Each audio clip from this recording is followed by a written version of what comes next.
Hey guys, wanted to fill you in on something that's new that I'm going to be doing for myself in 2020 and then also going into 21 and 22 because it's going to take a bit to do it.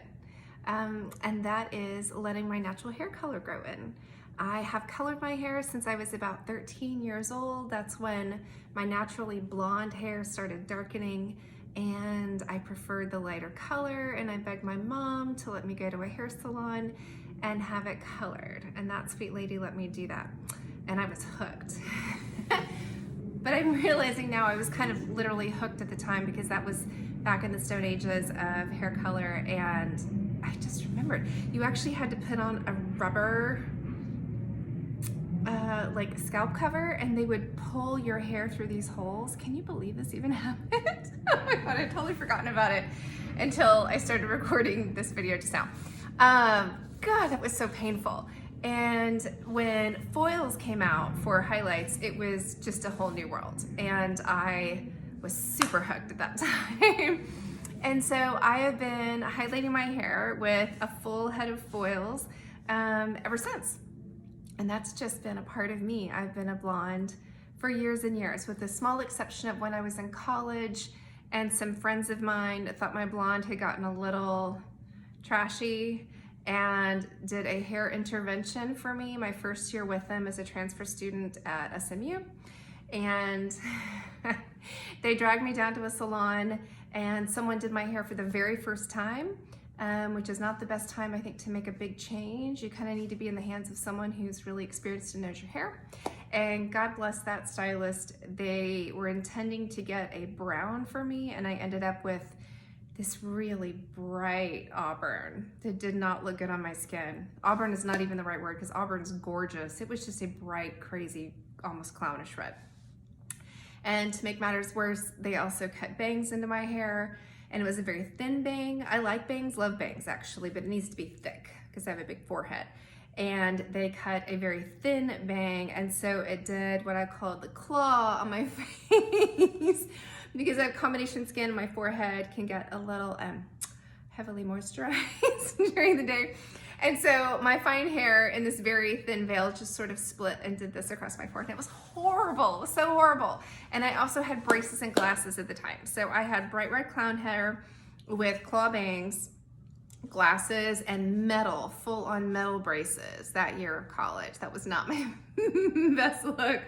And I just pray that never comes out at some rehearsal dinner in the future. Oh God, that seems like that's when all the worst photos come out. But anyway, with the very exception of that period of time in my life, that scary time, my hair has always been blonde in some shape. And under the wonderful care of my current hairdresser, it's been this cool kind of ashy blonde. And he does like such a fine weave through my hair and putting them into foils, and it gets really close, and he does such an awesome job, and I love his work. However, I've just been feeling this sort of stirring within me for the past few years, on and off, to go ahead and let my natural color grow in.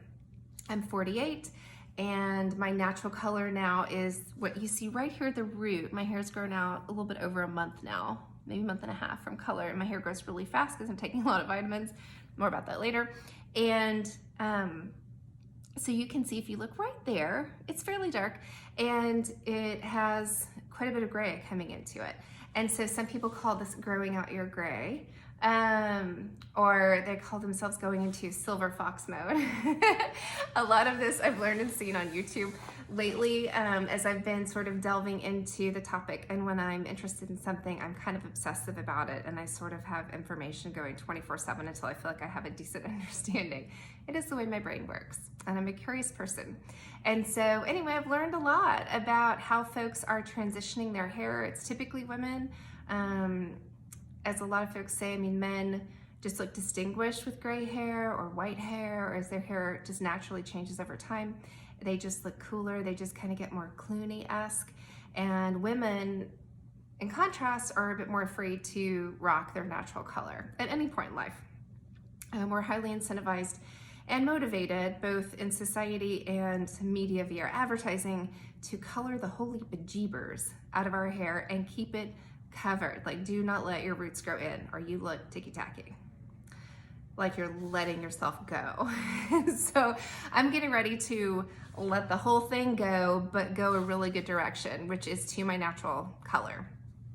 One of the YouTubers who I'll mention in a moment was saying, gosh, you know, God actually provided us with the perfect color for our skin, for the duration of our life, actually. And so me at 48, the color I'm gonna rock is gonna look good on my skin. A lot of women are afraid and they say things like, I don't know if my gray is gonna be a pretty gray, or what if it's white, will it age me? And so from what I've been learning, yes, it becomes more important that the makeup you use is right for the hair color that you have coming in versus maybe the hair color you used to have artificially. To not be afraid of color on your lips, color in your clothes. You may not want to wear taupe, creamy, kind of brownish khaki shades. Nix those. I won't miss them. They were never my best colors anyway.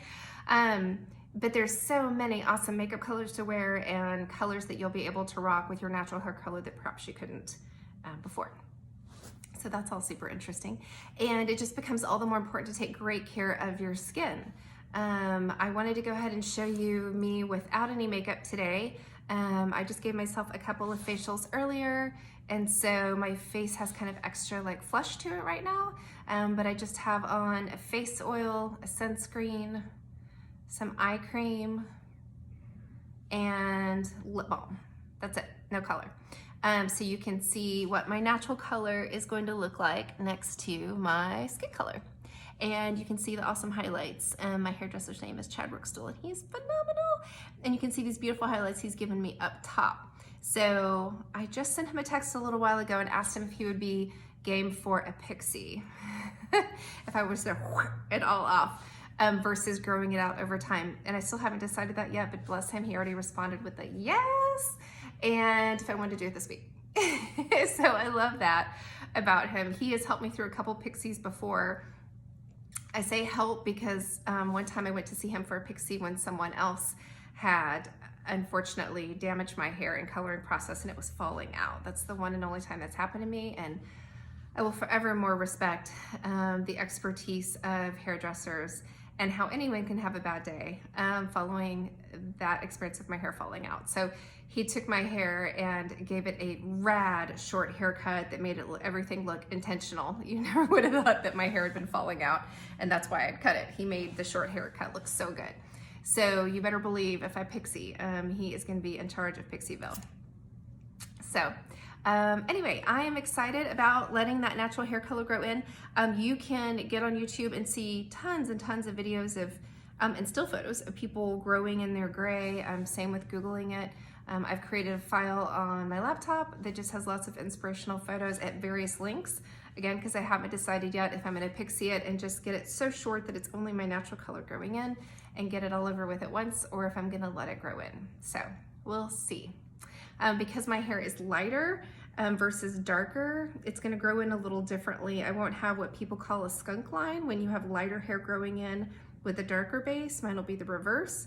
I think that reverse with a really like heavy set of dark roots, you know, that's super long or to here and then a light color below, looks really cool like in your teens and 20s.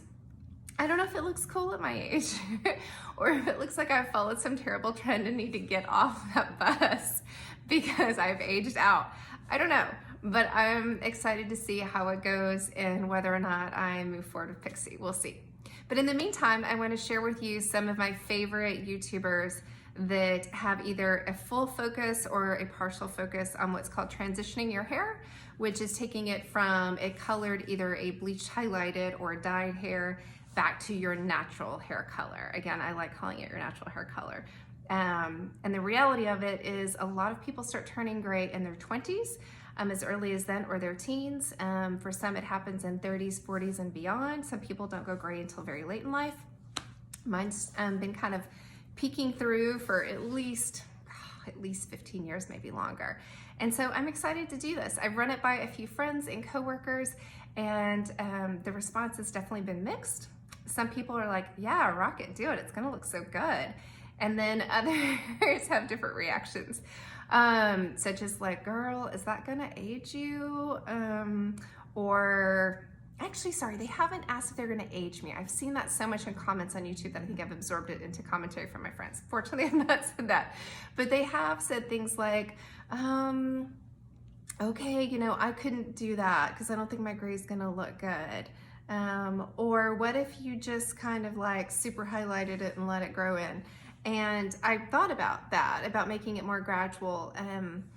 And I mean, that still remains a possibility, but I just don't want to touch this, what I'm going to call virgin hair that's coming in. You can see my natural color a little bit better when I do this. See, there it is. And you can see where the color starts, the highlighted color starts, and my natural color straight through there. Again, I mentioned, and I'll cover these in another video, there are vitamins I've been using that rock. There's another one that I'm looking into that have really sped up my hair growth, made it thicker, and just healthier overall. And that is a real gem to find, especially when you have fine hair like I do. I have quite a bit of fine hair, but it is very fine in terms of the texture. So when things start growing in here, I get real excited and here, and then just when my length comes in more quickly. And my hair's been growing like a weed. When it's down, it's about to, oh, there. And that's the longest I've had it in years and years and years. So anyway, all of that.